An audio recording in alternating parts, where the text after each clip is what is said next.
Assalamualaikum warahmatullahi wabarakatuh. Kita bertemu lagi untuk pertemuan ketiga, masih di acara yang sama, yaitu fisika. Pada pertemuan ketiga, yang akan kita bahas adalah kesalahan dalam pengukuran angka penting, pengolahan data, dan dimensi besaran. Kesalahan dalam pengukuran. Kesalahan dalam pengukuran dapat dibagi atas dua, yaitu kesalahan sistematik atau systematic error, yang di dalamnya ada kesalahan yang berhubungan dengan alat ukur, kesalahan kalibrasi alat, pengaruh lingkungan terhadap alat, kondisi alat yang tidak memenuhi standar pengukuran. Ini yang disebut dengan kesalahan sistematik. Yang kedua, kesalahan acak atau disebut juga dengan random error. Penunjukan alat ukur yang digunakan selalu menunjukkan nilai yang lebih besar atau kecil dari nilai yang sebenarnya. Angka penting. Apa itu angka penting? Adalah semua angka hasil pengukuran, ini yang disebut dengan angka penting. Angka penting terdiri atas angka pasti dan angka taksiran. Pada angka penting, ada aturan penulisan angka penting. Kita lihat per item. Yang A, semua angka bukan 0 adalah angka penting. Anda bisa lihat angka ada contoh 2, 6, 1, 3. Ya, jadi di sini semuanya bukan angka 0. Ya, ada 2 bukan angka 0, 6 jelas, 1 jelas, 3 jelas. Jadi hitung semuanya. 1 pada angka 2, 6. Ya, 2, 1, 3, dan 3, 4. Jadi memiliki 4 angka penting. Yang B, semua angka 0 yang terletak di antara angka bukan 0 adalah angka penting. Jadi ada angka 0 nih. Di A itu tadi kan angka bukan 0 adalah angka penting. Tapi di sini ada angka 0 diapit oleh angka bukan 0 termasuk angka penting. Jadi kamu hitung semuanya angkanya. Ya, dihitung semua. 1, 2, 3, 4, 5, 6. Tulis memiliki 6 angka penting. Aturan yang ketiga. Apabila ada angka 0 di sebelah kanan tanda desimal dan di sebelah kiri ya, angka bukan 0 adalah bukan angka penting. Anda lihat ada angka 0 di sebelah kiri tanda desimal dan di sebelah kanan tanda desimal. Itu bukan, nggak usah dihitung. Jadi yang dihitung adalah yang dalam kode merah 609. Hitung semuanya 1, 2, 3. Jadi memiliki 3 angka penting.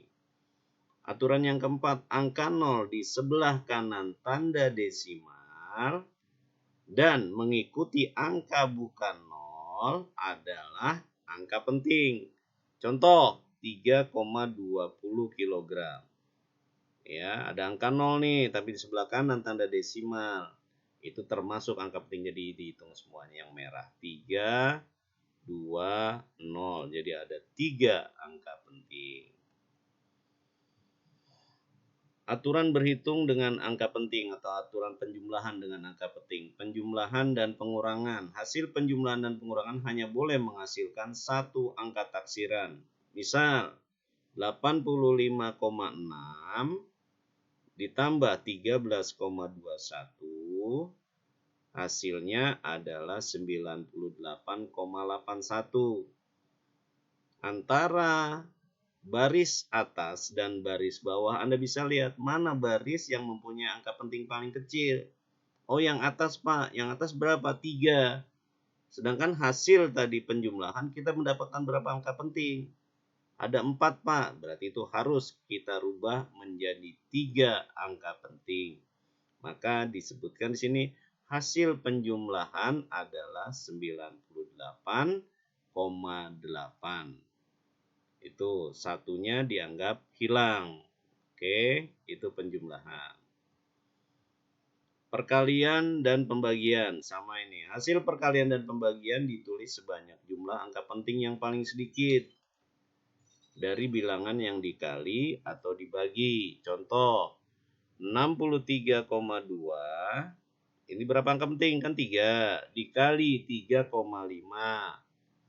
Ya, hasilnya yaitu 200 atau 221,20. Yang atas tadi 3 angka penting, sedangkan yang bawah 3,5 2 angka penting. Hasilnya 221,20. Berarti ini berapa angka penting yang 221,20? Itu 5 angka penting. Harus dirubah menjadi 2 angka penting. Jadi berapa? Hasil perkalian ditulis 220. Begitu dihitung angka penting, nolnya hilang, nggak ada. Jadi disebut 2 angka penting. Begitu pula penarikan akar. Hasil penarikan akar dan pemangkatan ditulis sebagai jumlah angka penting yang ditarik akarnya dan yang dipangkatkan. Misal, akar 22,93 adalah 4,788527. 22,93 itu berapa angka penting? 4. Berarti yang 4,788527 kita rubah menjadi 4 angka penting. 7-nya berpindah ke angka 2. Jadi 3. 3-nya berpindah ke angka 5. Ya. 5-nya berpindah ke angka 8. Jadi 527-nya hilang jadi 4,788.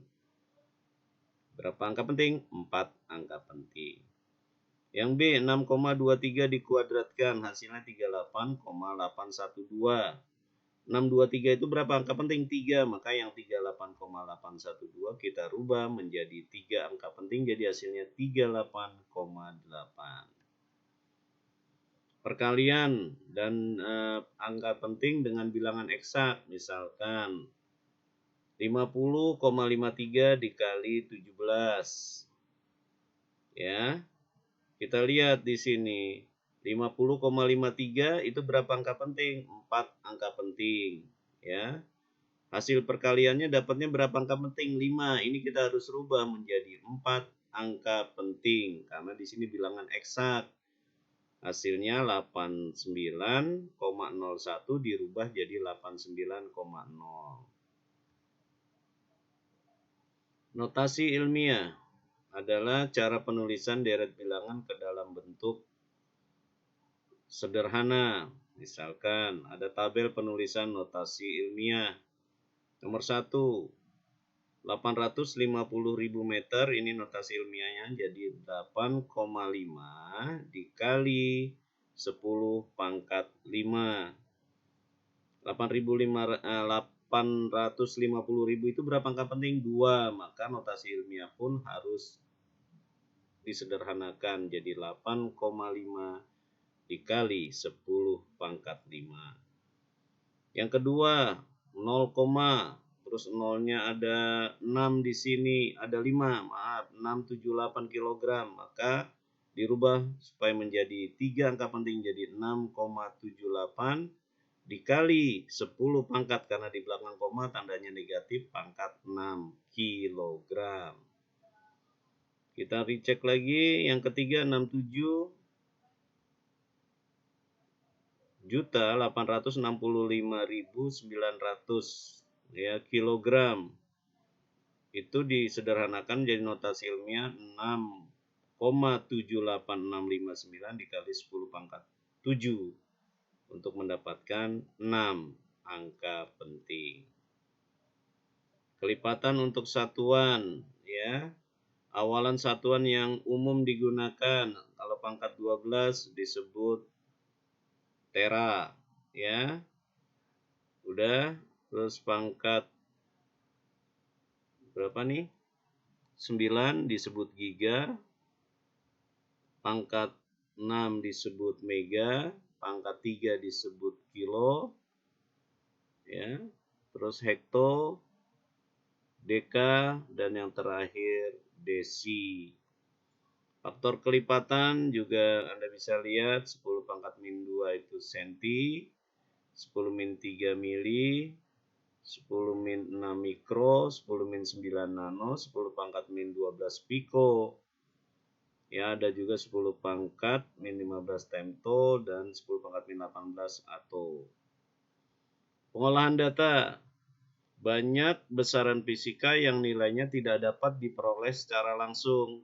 Nilai berbagai besaran tersebut dapat diperoleh dengan cara menemukan hubungan antara besaran-besaran yang dapat diukur secara langsung. Hubungan besaran-besaran tersebut disajikan dalam bentuk grafik. Ya. Dimensi besaran adalah cara menyatakan besaran itu dengan lambang besaran pokok atau dasar. Ya, biasanya digunakan huruf besar dan diberi tanda kurung. Setiap besaran pokok memiliki simbol atau lambang dimensi tersendiri. Ya, dia tidak untuk besaran pokok dia tidak bergantung untuk pada dimensi maupun besaran yang lain. Kita lihat lambang dimensi untuk besaran pokok dalam standar internasional. Ada panjang, satuan meter, dimensi L, massa kilogram M, waktu sekon T, suhu Kelvin theta, kuat arus ampere I, intensitas cahaya kandela J, jumlah zat mol N. Ya, ini dimensi. Jangan lupa. Lanjut, contoh untuk mencari dimensi pada besaran turunan. Misal, dimensi besaran turunan dituliskan dengan lambang atau dimensi besaran pokok. Misalkan mencari dimensi volume. Volume itu adalah panjang kali lebar kali tinggi. Panjang dimensinya L, lebar dimensinya L, tinggi dimensinya L. Jadi L pangkat 3. Contoh lain, kecepatan. Kecepatan adalah perpindahan dibagi waktu. Perpindahan dimensinya L, waktu dimensinya T. Maka dimensi dari kecepatan adalah LT-1. Ya. Ini adalah analisis dimensional.